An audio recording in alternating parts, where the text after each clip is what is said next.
Howdy, folks, and welcome back to another episode of TASB Talks. I'm your host, Matt Mitchell, Senior Communications Specialist here at TASB, and today I'm joined by a new guest to the show, Amanda Bigbee, Division Director of TASB Policy Service. Amanda, welcome to the show. How are you? Thank you so much for having me. I'm great. A little tired, but great. And we will get into that. Obviously, you all have been very hard at work over the past, I don't know, it's been weeks, months. I've lost count at this point. Several months. Yeah. But before we kind of get into the meat of this discussion, as you know, you are new to the show and we haven't had Policy Service on before, I was wondering if you could maybe tell our listeners just a little bit about what you all do here at TASB. Sure.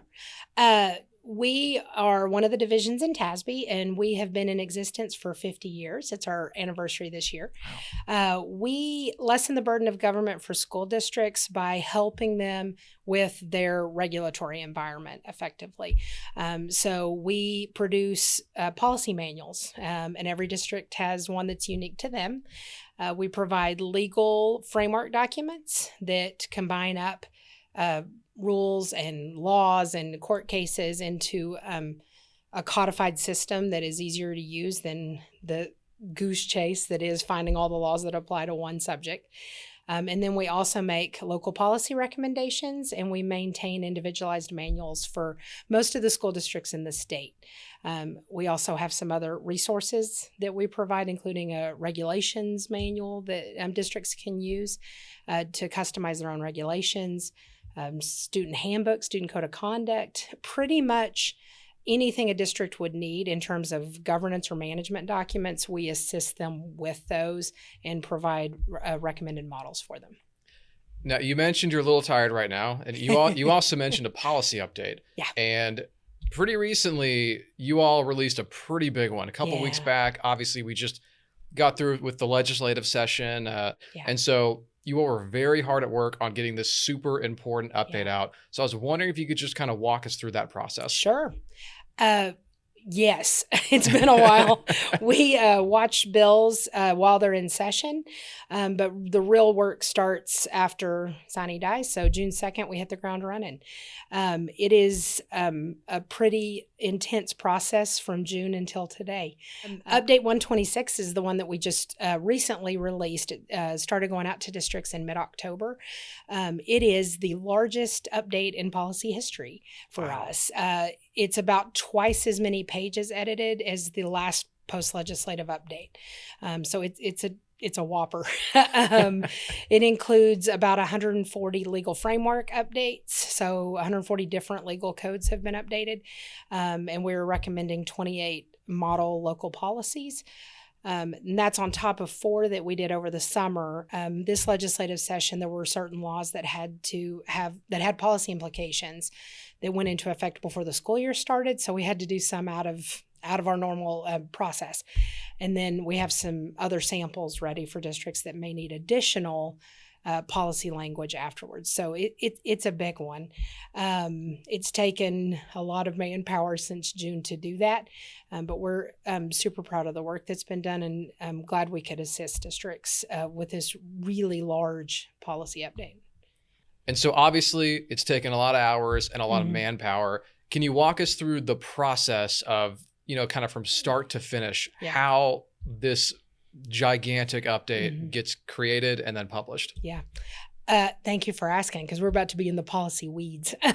Policy is my love language.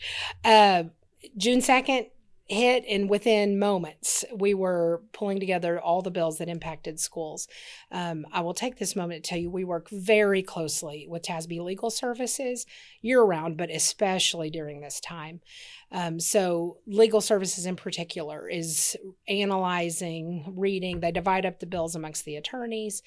And we have very focused meetings throughout the entire month of June, where attorneys take turns walking us through the bills, and we do very intense thinking about how does this impact schools? What kind of questions are they going to have? How does this play with other laws that are currently in existence? What do we do if they don't quite match up? Because sometimes you're not real sure how an ed code provision and a government code provision should be read together. It could be confusing, really. I never would have. Sometimes. So we do a lot of most of those meetings are about 4 hours a piece, and we have several a week. So there's a lot of intense thinking that happens in June. While we're in that process, we also start drafting the Model Student Code of Conduct and the Model Student Handbook. The Code of Conduct was particularly challenging this year because House Bill 6 changed almost everything related to student discipline. So we're churning those out as quickly as we can because we release those to members by mid-July, knowing that their boards have to adopt their codes of conduct before the school year starts. So all of that's kind of mushed up and happening at the same time. Once we get through all the bills, the lawyers start updating all of the legal codes that need updating. So there were over 200 bills this time, and it impacted over 140 different legal codes. So that's a lot of work for them. While they're processing all of those, we start in Policy Service drafting the local codes that correlate to those legal reference documents. And that takes a little bit of time as well. So it would be nice if those could just go in sequence, but we know we have to hurry. So we do those at the same time.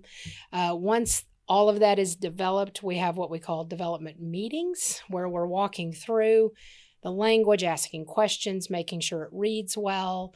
Will a community member be able to understand this? Will a principal be able to follow it and actually carry out what the board wants if we use this language? So we think really hard about what those words look like and what they mean. Once that part's done, we go into a process where all of it's pulled together into one packet and many people review it. This time it was almost 2,000 pages. Wow. And we go through 2 review cycles to make sure we have it all right, make sure we didn't forget anything. We always catch things at that point where we're like, oh my gosh, that also, House Bill 2, it also impacted whatever. And so we go in and make adjustments at that point. Once we're through all of that, we hand off to our consultants. And the consultants, the TASB Policy Service consultants, are one of the things that really make TASB policy special and different from others who do this type of work across the country. Every consultant has a certain number of districts assigned to them, so they become very familiar with them. They know what their priorities are, they know what their boards want, and they do individualized work for school districts based on their knowledge of those schools. So when we hand off to the consultants for editing, it takes a while. Part of the time is them going through every single district, maintaining unique text that they've had in the past, trying to figure out how it applies to current laws. It's an arduous task. Some of them, this particular update took hours and hours for one district. But that's part of the magic, and that's part of why the service is, I think, so valuable. Once all of that happens, they hand off to a peer for checking because, it's good to check each other's work and make sure you didn't forget anything. I know that very well. Yeah, make sure you've got everything right. So it goes to a checker, and then we really believe in quality and policy. It then goes to an editor. We employ a small team of trained editors who are trained on everything from their Microsoft Word experts. They know formatting.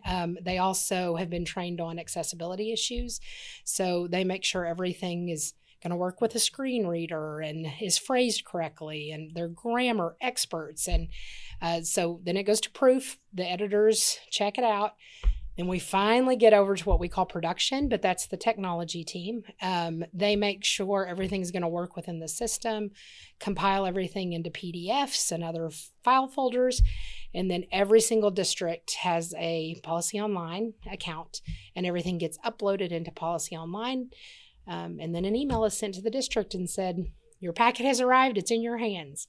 And that's, I think, where the most important steps are. The district takes it in, reads everything, recommends to their board whether they just accept the language that we've recommended, or very often, they make local changes at that point, which in the local policies they absolutely can and should do.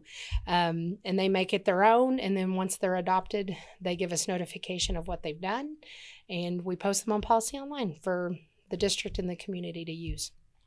Well, I feel exhausted just hearing all of that. So I can only imagine how your team feels. Yeah. But thank you for all of the work you have been doing. Our pleasure. I know this was not an easy task, and I guess you'll be back at it again in couple years, next session rolls around, you do it all over again. We start again in a couple months. You start again in a few months. Yeah, because TA is going to already start doing rulemaking. Yeah. And there's also any other cases or rules that have come into effect since then.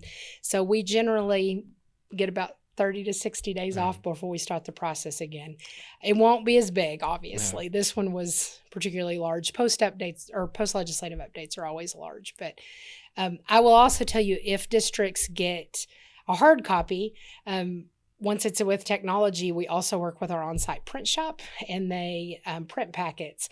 And they raised a red flag the other day, and they said, "Whoa, this is a lot of paper." I want to give a shout out to the copy room as well, because they've been working very hard to get them shipped out. Yeah, and they do excellent work. Yeah, so we thank them for all they do. So another thing I know you wanted to talk about is the local control aspect of policy development. Is that right? Yeah, it is. It's something I'm pretty passionate about. I'm going to give you a little context for this answer. I grew up in a really small town in West Texas. I graduated with 31 people. The closest big city was 60 miles away, Lubbock. So I knew a world where the entire community centered around the school, and everybody knew everybody.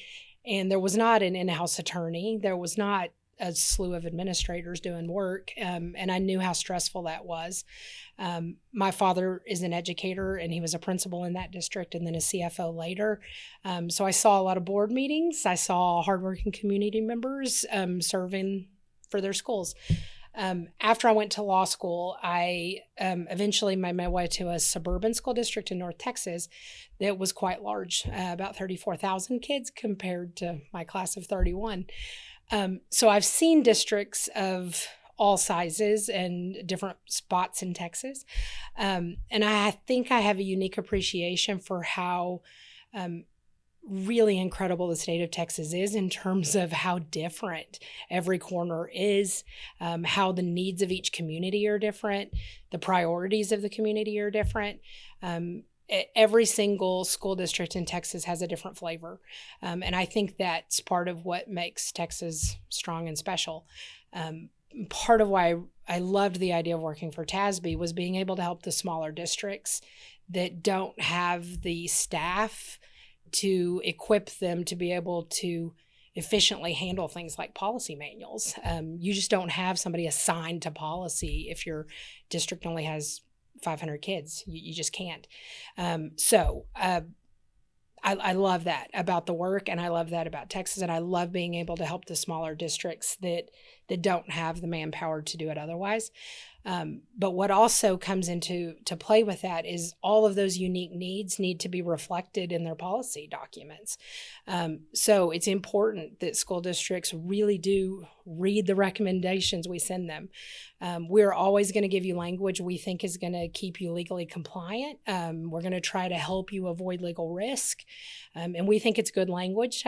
I've already told you about all the processes we go through to make sure it's good quality, but it may not meet the needs of every district, and we know that. And we expect districts to write in their own ideas, to make it their own. You are assigned a policy consultant so they can help you with that. You can call them and say, we want to try something different with leave time or any number of things. And they will walk you through like what your options are, help you craft language to actually meet those needs. And that local part of the process is part of what makes the service really special, in my opinion. And it's something that I really do try to celebrate and make sure school boards know. It starts at the Capitol, but it ends with them. Once they tell us they're done, we post it on Policy Online for them, but it really is ultimately their policy manual, and they need to make it their own. So finally, Amanda, can we talk about the difference between legal and local policy documents? Sure. It's an important distinction. It is. Fun fact, the first policy manual, they were combined. The legal and local language were together. And it was very quickly thereafter that the policy team and the lawyers were like, nope, we need to separate these for very specific reasons. And it has served us well. The legal reference documents, we actually call it the Policy Reference Manual, are not board adopted. They are compilations of law. They're organized in a way that we hope makes things easier for school districts. So the legal policies are the law, and for the most part, you just should follow those. Local policy is where you really do have local control and you can start making things your own. So those are board adopted, obviously. Those constitute usually 25 to 33% of each school district's manual. So most of what you have is law, but there's a good bit of local policy making in there. I like to think of it as the law tells you generally like where the destination is. And then the legal policy helps you find it more easily. The local policy really does give you the map, though. It's where you're fleshing it out some. And then you get to administrative regulations, and those are not adopted by the board. They're developed by the school administration, and they should support the local and legal documents. And that's more of your turn-by-turn guide. It's when the little machine in the car tells you, like, you're going to turn left here. The administrative regulations are where you really get into the nitty-gritty of how you're going to do the work. The local policy is telling you the direction you're going. The law gives you the playground you play in. Well, Amanda, I feel a whole lot smarter about all things policy service since, the last 20 minutes we've been here, however long it's been. But I wanted to say thank you so much for being here. I've really enjoyed this. You're a natural on podcasts. I'd love to have you back on at some point. I'd love that. And thanks so much for stopping by. I appreciate it. Of course. Thank you for caring enough to ask. Of course. And we appreciate you listeners for tuning in as always. You can find us on YouTube as well as Apple and Spotify. Thank you so much, and we will see you next time.